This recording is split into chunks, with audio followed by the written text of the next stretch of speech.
നമ്മുടെ രാജ്യത്തിന് തന്നെ ഒരു വലിയ തീരാ നഷ്ടമാണ് ഡോക്ടർ മൻമോഹൻ സിംഗിൻ്റെ നിര്യാണം മൂലം ഉണ്ടായിരിക്കുന്നത്. നരസിംഹറാവു ഇന്ത്യയുടെ പ്രധാനമന്ത്രിയായത് അവിചാരിതമായിട്ടാണ്. അതുകൊണ്ടാണ് അദ്ദേഹത്തെ ആക്സിഡൻ്റൽ പ്രൈം മിനിസ്റ്റർ എന്ന് വിളിച്ചത്. അതുപോലെയാണ് മൻമോഹൻ സിംഗ്. അന്ന് ഞങ്ങളൊക്കെ പാർലമെൻറ്റിലുണ്ട കാലമാണ്. ഞങ്ങൾ കരുതിയത് പ്രണബ് മുഖർജി ആയിരിക്കും ധനകാര്യമന്ത്രിയാകുന്നത് എന്നാണ്. പക്ഷെ അപ്രതീക്ഷിതമായിട്ടാണ് RBI ഗവർണറായിരുന്ന ഡോക്ടർ മൻമോഹൻ സിംഗ് ഇന്ത്യയുടെ ധനകാര്യമന്ത്രിയാകുന്നത്. ആ ധനകാര്യമന്ത്രിയായിരുന്നു കൊണ്ട് അദ്ദേഹം ഒട്ടാകെ നടന്നുകൊണ്ടിരുന്ന ആഗോളീകരണത്തിൻ്റെ ഭാഗമായി ഇന്ത്യയിൽ ലിബറലൈസേഷൻ്റെ പുതിയ വാതായനങ്ങൾ തുറന്നിടുകയാണ് ഉണ്ടായത്. അത് മനുഷ്യമുഖമുള്ള liberalisation with a human face, അതായിരുന്നു അന്നത്തെ ഗവൺമെൻറ്റിൻ്റെ മുഖമുദ്ര. ആ നിലപാടുമായിട്ടാണ് ഡോക്ടർ മൻമോഹൻ സിംഗ് മുന്നോട്ട് പോയത്.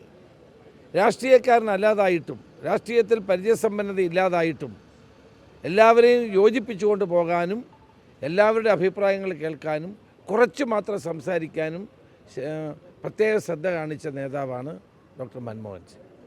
പിന്നീട് അദ്ദേഹം ഇന്ത്യയുടെ പ്രധാനമന്ത്രിയായപ്പോൾ താൻ തുടങ്ങിവെച്ച സാമ്പത്തിക ഉദാരവൽക്കരണ നടപടികൾ ശക്തമായി മുന്നോട്ട് കൊണ്ടുപോകാനും ഇന്ത്യയെ ഒരു കരുത്തുള്ള രാജ്യമാക്കി മാറ്റാനും അദ്ദേഹം ശ്രമിച്ചു എന്നുള്ളത് സത്യമാണ്. ഇടതുപക്ഷം ആണവ കരാറിൻ്റെ പേരിൽ പിന്തുണ പിൻവലിച്ചിട്ടും അദ്ദേഹത്തിൻ്റെ ഗവൺമെൻറ് തുടരുകയും വീണ്ടും ജനപിന്തുണയോടെ അധികാരത്തിൽ വരാൻ കഴിയുകയും ചെയ്തതിൻ്റെ പിന്നിൽ മൻമോഹൻ സിംഗിൻ്റെ ശക്തമായ പ്രവർത്തനങ്ങൾ ഉണ്ടായിരുന്നു എന്നത് സത്യമാണ്. ജനങ്ങൾക്കിഷ്ടപ്പെട്ട ഒരു പ്രധാനമന്ത്രിയായിരുന്നു അദ്ദേഹം. ഒരു വിവാദങ്ങളിലും പെടാതെ കൈകളിൽ കറപുരളാതെ ജനങ്ങൾക്ക് വേണ്ടി പ്രവർത്തിച്ച ഏറ്റവും ശക്തനും കരുത്തനുമായ പ്രധാനമന്ത്രിയായിരുന്നു അദ്ദേഹം. അദ്ദേഹത്തിൻ്റെ കാലത്താണ് നമുക്ക് വിവരാവകാശ നിയമം കൊണ്ടുവന്നു, കർഷകരുടെ കടങ്ങൾ എഴുതിത്തള്ളി, അതുപോലെ തന്നെ മഹാത്മാഗാന്ധി തൊഴിലുറപ്പ് പദ്ധതിയിലൂടെ കോടാനുകോടി വരുന്ന ഇന്ത്യയിലെ പാവപ്പെട്ടവർക്ക് ആശ്വാസം നൽകാൻ കഴിഞ്ഞു. അങ്ങനെ ഒത്തിരി നടപടികളിലൂടെ രാജ്യത്തിന് പുതിയ ദിശാബോധം നൽകിയ നേതാവാണ് ഡോക്ടർ മൻമോഹൻ സിംഗ്. അദ്ദേഹത്തിൻ്റെ സാന്നിധ്യം അവസാന കാലം വരെ ഉണ്ടായിരുന്നു എന്നുള്ളതാണ് സത്യം. പാർലമെൻറ്റിൽ രാജ്യസഭയിലും അദ്ദേഹത്തിൻ്റെ ടേം കഴിയുന്നത് വരെ രാജ്യസഭയിലെത്തി അത് ചർച്ചകളിൽ പങ്കെടുക്കുമായിരുന്നു. കോൺഗ്രസിൻ്റെ യോഗങ്ങളിൽ അദ്ദേഹം നിരന്തരമായി പങ്കെടുക്കുമായിരുന്നു.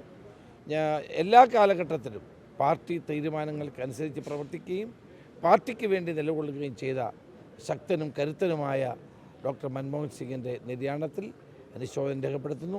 ഞങ്ങളെല്ലാവരും KPCC പ്രസിഡൻ്റുണ്ട്, AICC സെക്രട്ടറി റോജി ജോണുണ്ട്. ഞങ്ങളെല്ലാവരും ഇപ്പോൾ ഡൽഹിയിലേക്ക് പോകുന്നത് അദ്ദേഹത്തിന് അന്തിമ ഉപചാരങ്ങൾ അർപ്പിക്കാൻ വേണ്ടിയാണ്. ഞാൻ വ്യക്തിപരമായി തന്നെ വളരെയേറെ അടുപ്പവും ബന്ധമുള്ളൊരു നേതാവായിരുന്നു ഡോക്ടർ മൻമോഹൻ സിംഗ്. എപ്പോഴും ഞങ്ങളെയൊക്കെ സ്നേഹത്തോടെയും താല്പര്യത്തോടെയും നോക്കിക്കണ്ട വ്യക്തിയാണ്. അദ്ദേഹത്തിൻ്റെ ഓർമ്മകൾക്ക് മുമ്പിൽ ഞാൻ ആദരാഞ്ജലികൾ അർപ്പിക്കുന്നു.